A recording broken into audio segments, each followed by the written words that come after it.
तो hello guys, कैसे हो आप सभी लोग। मैं हूं Samar Jain. Welcome back to traders लोग। मैंने 2 महीने से वीडियो क्यों नहीं डाली। बहुत लोग मुझसे पूछ रहे थे कि कहाँ हूँ मैं, क्या कर रहा हूँ, 2 महीने से वीडियो क्यों नहीं आ रही है। तो गाइस मैं आपको पहले ही, जैसे कि मैंने वीडियो बनाई थी एक गोट फंडेड ट्रेडर की, मैंने अकाउंट लिया था। तो उसके बाद हुआ क्या कि मैं अकाउंट लेता गया और मैं फेल करता गया। तो आज की वीडियो इसी बारे में होने वाली है कि मैं गोट फंडेड ट्रेडर में मैंने 2 महीने में क्या किया।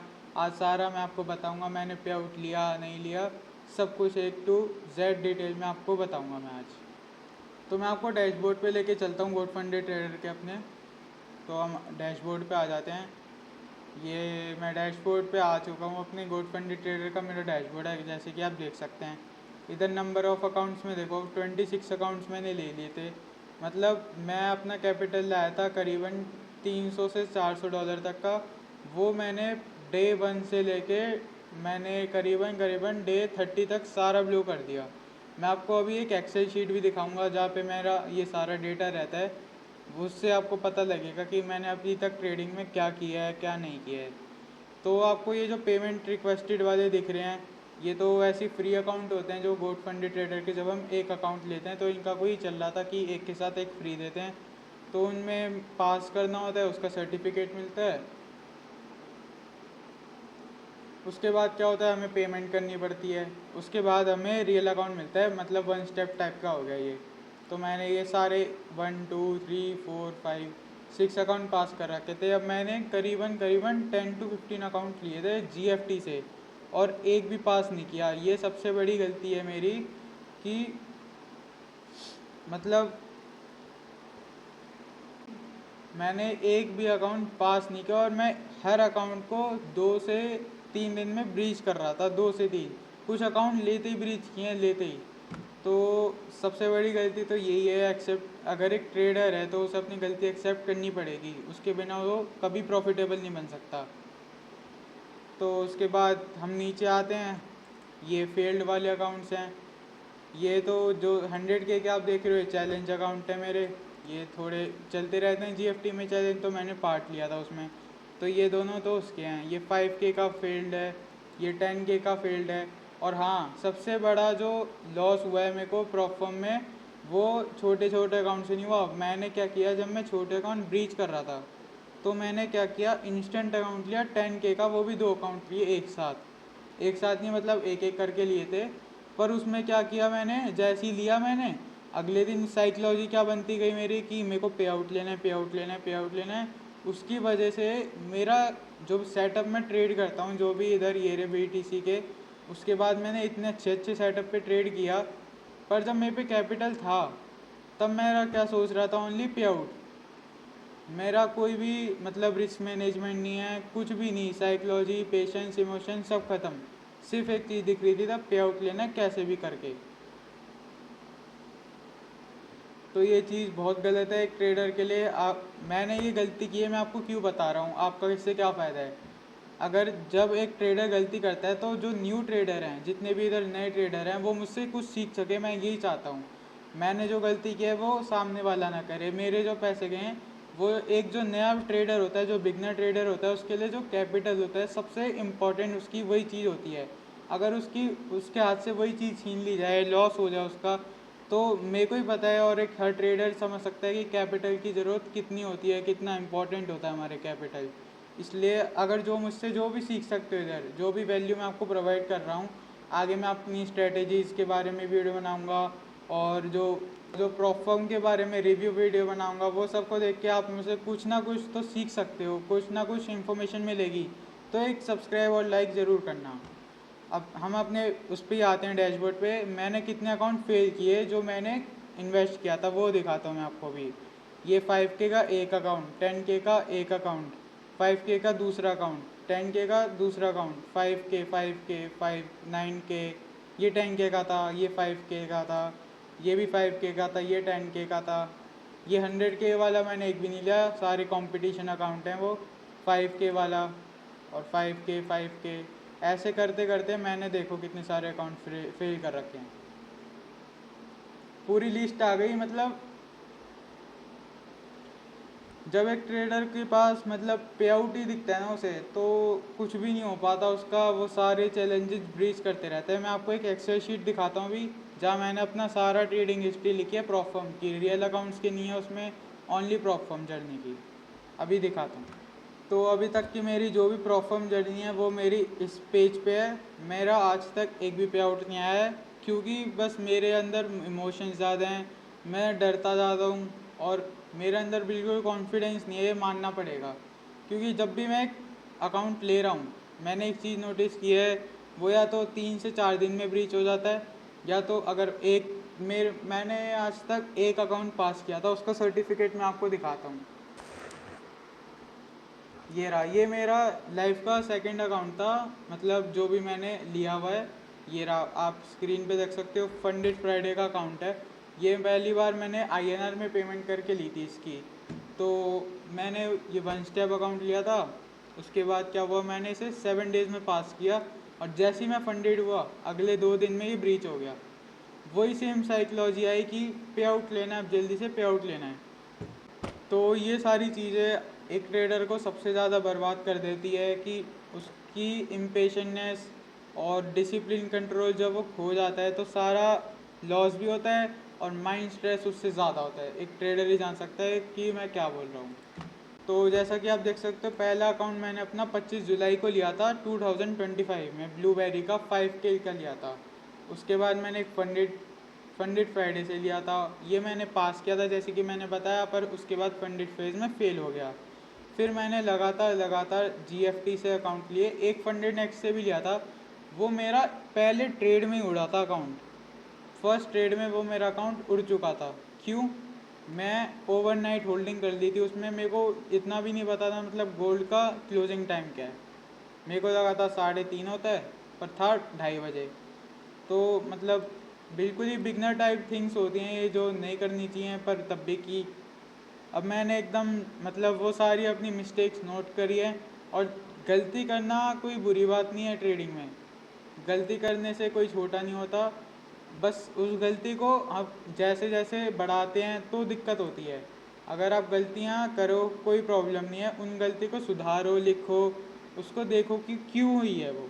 अब मेरी गलती क्यों हुई है, क्योंकि मेरे में एक ही चीज़ थी, लालच था। अगर ये लालच नहीं होता तो पक्की बात है पे आउट तो आना ही था। तो मैंने अपनी कुछ मिस्टेक्स इधर लिखी हैं, अगर आप उनसे कुछ सीखना चाहते हो तो आगे वीडियो को ज़रूर देखना। तो पहली मेरी जो मिस्टेक थी, ट्रेडिंग विदाउट अ प्लान, मतलब कि जब भी मैंने अकाउंट लिया मैंने कभी भी अपना सेटअप ट्रेड नहीं किया, जब भी एक सेटअप ट्रेड किया जल्दी एग्जिट कर दिया प्रॉफिट में देख के। एक लॉस हो गया तो उसके उस एक $50 के लॉस को कवर करने के लिए और $100 $150 और करता गया। तो ये सबसे बड़ी मिस्टेक होती है जो एक बिगनर करता है, पर मैं भी कर रहा हूँ, क्योंकि अब क्या बोल सकते हैं हम, ट्रेडिंग जब भी होती है मतलब अगर आप बिना प्लान के करते हो, बिना एग्जीक्यूशन के अच्छे से करते हो, तो फेल तो होना ही है। और जो मेरे साथ हुआ वो मैं चाहता हूँ और किसी के साथ ना हो, इसलिए मैं सारी चीज़ें आपको बता रहा हूँ। अगला जो मेरा आता है, risking too much on one trade. अब जैसे प्रॉफर्म जो जो लोग ट्रेड करते हैं उसमें क्या होता है कि 1-2% रिस्क करते हैं। तो मैं क्या कर रहा था, लॉट साइज़ बहुत ज़्यादा बढ़ा रहा था, उसके लिए मेरा जो रिस्क था, जैसे 5K का अकाउंट है मेरा, तो उसमें मेरा लगभग $50 का होना चाहिए एक लॉस, पर मैं लेके जा रहा था उसे 150-200 डॉलर तक। इसलिए मेरा डेली ड्रॉ डाउन तो बहुत ज़्यादा हिट हुआ है। सार मतलब लगभग 50-60% में वही वाला एक डेली ड्रॉ डाउन हिट हुआ है। अब जो इग्नोरिंग स्टॉप लॉस है, अब स्टॉप लॉस की तो बात ही नहीं आती। स्टॉप लॉस मैंने मतलब बहुत कम यूज़ किया है, यूज़ तो करता था पर क्या करता था, लॉट साइज ज़्यादा है तो लॉस छोटा लेता था। उसके लिए मैं मल्टीपल ट्रेड्स करता जाता था, मल्टीपल ट्रेड करता था तो मेरा लॉस तो ख़त्म हो जाता था, मतलब लिमिट ही ख़त्म हो जाती थी, एक्सीड हो जाती थी। अगला आता है ओवर ट्रेडिंग। सबसे ज़्यादा तो ओवर ट्रेडिंग हुई है, इसलिए अकाउंट ब्रीच में। अगर ओवर ट्रेडिंग नहीं करता तो शायद मेरी लॉस लिमिट बची रहती, कवर होता कुछ। पर जब पे आउट की वो आती है ना दिमाग में कि पे आउट ही लेना है, तो ओवर ट्रेडिंग भी कुछ नहीं कर सकती। वो आपका सेटअप भी आप फोर्स करोगे तो उसकी वजह से कुछ फ़ायदा नहीं है ऐसे करके। अगला आता है रिवेंज ट्रेडिंग। अब रिवेंज ट्रेडिंग मैंने लगभग 99% की है। कभी भी एक प्रॉफिट हुआ, प्रॉफिट तो चलो छोड़ो, लॉस हुआ लॉस को कवर करने के लिए जैसे मैंने बताया उसे करता गया ट्रेड करता गया। उसकी वजह से डिवाइन ट्रेडिंग की वजह से क्या हुआ, ग्रीड आती है एक अंदर से कि अब लॉस रिकवर होगा, अब लॉस रिकवर होगा। जैसे बिगनर वाली चीज़ें सारी, मैं चाहता तो नहीं हूँ ऐसे बताना पड़ता है। अब जैसे बिगनर वाली चीज़ें आती हैं सारी कि बिगनर करते हैं सारी गलती, वो भी हम मेरे जैसे कर रहे हैं। तो अभी साइकोलॉजी इम्प्रूव करने में बहुत टाइम है। तो ट्रेडिंग एक ऐसी इंडस्ट्री है, बस एक ट्रेडिंग ही ऐसी इंडस्ट्री है जहाँ खुद पे काम करोगे तो आपको सामने रिजल्ट्स मिलेंगे। खुद पे ज़्यादा काम करना होता है। 80% माइंडसेट और 20% execution. That's it, it is only trading. Simple definition यही होती है ट्रेडिंग की। अब अगर मैं आपको अपना डैशबोर्ड लेके चलूँ, कोई भी अकाउंट दिखाता हूँ, जैसे मैं आपको लाइव अकाउंट दिखाता हूँ, इसका डैशबोर्ड, ट्रेडिंग ओवरव्यू है, कैलेंडर पे जाते हैं, ये रहा। अब जैसे मैंने आपको बताया था, ये रहा, मैंने इसमें 27 से ट्रेड करना शुरू किया। पहले दिन ही 10 के डॉलर के अकाउंट पे पहले दिन ही 9 ट्रेड कर दिए। 9 ट्रेड में $131 गए। अगले दिन 2 ट्रेड किए। अब अगले दिन क्या साइकोलॉजी आती है कि इसे आराम आराम से रिकवर करना है। आराम से 2 ट्रेड किए, $40 निकाले बाहर। उसके अगले दिन क्या किया, 45 ट्रेड्स, एकदम आउट ऑफ कंट्रोल 45 ट्रेड कर दिए, $211 का लॉस हुआ और account breach, daily drawdown hit हो गया। अब ऐसे में क्या होता है, जब मैंने $40 का प्रॉफिट किया तो मेरे दिमाग में क्या चल रहा था, जो बहुत लोग यही सेम गलती करते हैं, तो इसलिए सुनो। $40 का मैंने लॉस किया, मेरे दिमाग में क्या चला, अब 40 का आज प्रॉफिट हुआ है, ऐसी 40, 100, 50 करके करते लेवल पे आऊँगा एक $10 के। उसके बाद सीधा वो 150, 200 और ऐसी सेम करते करते पे आउट तक पहुँचेंगे। दिमाग में एक ही चीज़ चल रही है अभी भी, पे आउट। इसलिए अगले दिन 45 ट्रेड किए, अकाउंट ख़त्म। अगर मैं अपने सेटअप पे ट्रेड करता हूँ तो इसमें मैंने क्वांटिटी भी बहुत कम ली थी। $40 दिख रहा है, पर मैंने एकदम 0.02 लॉट्स लिए थे गोल्ड में, तो इसलिए $40 दिख रहा है वो। 3 दिन में मैंने इस अकाउंट में 56 ट्रेड कर दिए, सीधा डेली ड्रॉ डाउन हिट हुआ और मैक्स लॉस हो गया। सबसे बड़ी जो ट्रेडर्स आजकल मैंने देखा है गलती करते हैं, वो क्या है कि एक भी कोई जर्नल नहीं बनाते। अब जैसे मैंने सारी गलती की तो उस दौरान में मैं कोई जर्नल नहीं बना रहा था, 50-60 ट्रेड तो कर रहा था, क्या जर्नल बनाता ऐसी चीज़ का, है ना। तो अब मैंने क्या डिसाइड किया है, करने तो हमें एक्चुअली में 2-3 ट्रेड ही चाहिए, वही सही रहता है। मैंने डेमो अकाउंट में भी बहुत ऐसे किए हैं, 2-3 ट्रेड करके बहुत अच्छे सेटअप्स पे, बीटीसी में भी इतने अच्छे सेटअप्स मिलते हैं हमें। मैं टेलीग्राम पे डालता हूँ, आप टेलीग्राम में जुड़ सकते हैं। अभी बैन हो रखा है फ़िलहाल तो, पर अनबैन जल्दी हो जाएगा 22 तक। उसके बाद मैं डेली अपनी एनालिसिस होती है जो करके देता हूँ। अब जैसे बीटीसी में ही मेरे कम से कम 2000-3000 पॉइंट के टारगेट ईजिली हिट होते हैं। पर जब मैं फंडेड अकाउंट ट्रेड कर रहा था तो मैंने सबसे बड़ी गलती क्या की, मेरा जो एक होता है ना एज, वो था बीटीसी।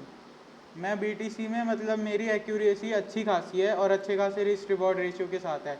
मैंने सबसे बड़ी गलती क्या की है कि मैंने गया सीधा गोल्ड में, क्योंकि बीटीसी और क्रिप्टो में कम देते हैं, जैसे कि प्रॉफम लेवरेज होता है उसमें मिलता है हमें 1:2 मिलता है, और क्रिप्टो में हमें नहीं, क्रिप्टो में 1:2 होता है, और गोल्ड फॉरेक्स इन सब चीज़ों के लिए हमारा 1:50 होता है। तो इसलिए मैं गया गोल्ड में। गोल्ड में लिक्विडिटी इतनी ज़्यादा होती है, जैसे वॉलेटाइल भी इतना है, देखो गोल्ड इतनी बड़ी कैंडल बनती है इसकी, जैसे 100 पिप्स, 1000 पिप्स की कैंडल है ये 15 मिनट पे। तो इतनी बड़ी बड़ी मूवमेंट आती है जब, तो एक ट्रेडर को उसे हैंडल करना बहुत मुश्किल हो जाता है। अब उसमें भी इतने अच्छे अच्छे ट्रेड पकड़ना, ये डेमो में बहुत अच्छा लगता है, पर लाइव में जब हम लेते हैं तो बात अलग होती है। तो जो भी लोग यहाँ तक वीडियो को देख रहे हैं, इन सब जो ये गलतियाँ लिखी हैं स्क्रीन पे, इनको एक ही तरीका है सुधारने का, जो कि है कंसिस्टेंसी एंड डिसिप्लिन। अब जैसे कि मैंने जो भी अपनी गलतियाँ बताई है, मेरी सबसे ज़्यादा उधर गलती क्या थी कि मैं कंसिस्टेंट नहीं था, डिसिप्लिन लूज़ किया और इमोशन को ट्रेडिंग में ला दिया। ये 3 चीज़ें सबसे इम्पॉर्टेंट होती है एक ट्रेडर के लिए, अगर उसे ट्रेडिंग में सक्सेसफुल होना है। अब जैसे हम लोग प्रॉप फॉर्म में ट्रेड कर रहे हैं, तो हमारे एक ट्रेडर है जो एक, उसके लिए वैसे ही इतने सारे रूल्स हैं, उसे फॉलो करने हैं, उसके साथ उसे पे आउट लेना है, पहले अकाउंट पास करेगा फिर पे आउट लेगा। तो उसके लिए बिल्कुल A+ सेटअप्स पे पहली बार ट्रेड करो, अपने अकाउंट का 1 to 2% रिस्क करो पर ट्रेड, पर डे नहीं पर ट्रेड करो। अगर आप एवोल्यूशन फेज़ में हो तो 3% तक करो। और जब फंडेड फेज़ में आते हो तो सबसे मेन बात जो मैंने सीखी है अपनी ट्रेडिंग जर्नी से अभी तक की, फंडेड फेज़ में जैसी आओ अपना रिस्क कम कर दो, क्योंकि आपका जो पहला पे आउट है ना वो आपको बहुत मोटिवेशन देता है। अभी मेरा आया नहीं है इसलिए मैं अभी इतना बोल नहीं सकता उसके बारे में, फिर लोग कहेंगे कि अभी मेरा आया नहीं है पे आउट इसलिए मैं ऐसे कह रहा हूँ। पर ऐसा कुछ नहीं है, जो पहला पे आउट है किसी का भी मैंने देखा है, पहला पे आउट ज़िंदगी का सबसे बढ़िया पे आउट होता है, उसे फ्रेम करा के रखो और अपनी ट्रेडिंग ऐसी सुधारते रहो, कंसिस्टेंट रहो, डिसिप्लिन रहो, मार्केट आपको सारा रिवॉर्ड देगी। अगर एक ट्रेडर डिसिप्लिन रहेगा तो ही मार्केट उसे रिवॉर्ड देगी। जो इनडिसिप्लिनड है, जैसे मैं अभी बीच में हो गया था, 2 महीने मैंने एकदम ओवर ट्रेडिंग की, धड़ाधड़ बिल्कुल ही अकाउंट ले रहा हूँ ब्रीच कर रहा हूँ, ले रहा हूँ ब्रीच कर रहा हूँ, वैसे करोगे तो जो मेरे साथ हुआ है वो सबके साथ होना ही है।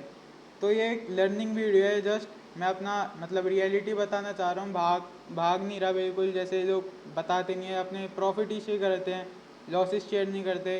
तो ऐसा कुछ भी नहीं है इधर, ओनली आपको रियलिटी मिलती है इस चैनल पे। तो फॉलो कर लेना और इस वीडियो को शेयर भी कर देना, लाइक भी कर देना। बाय।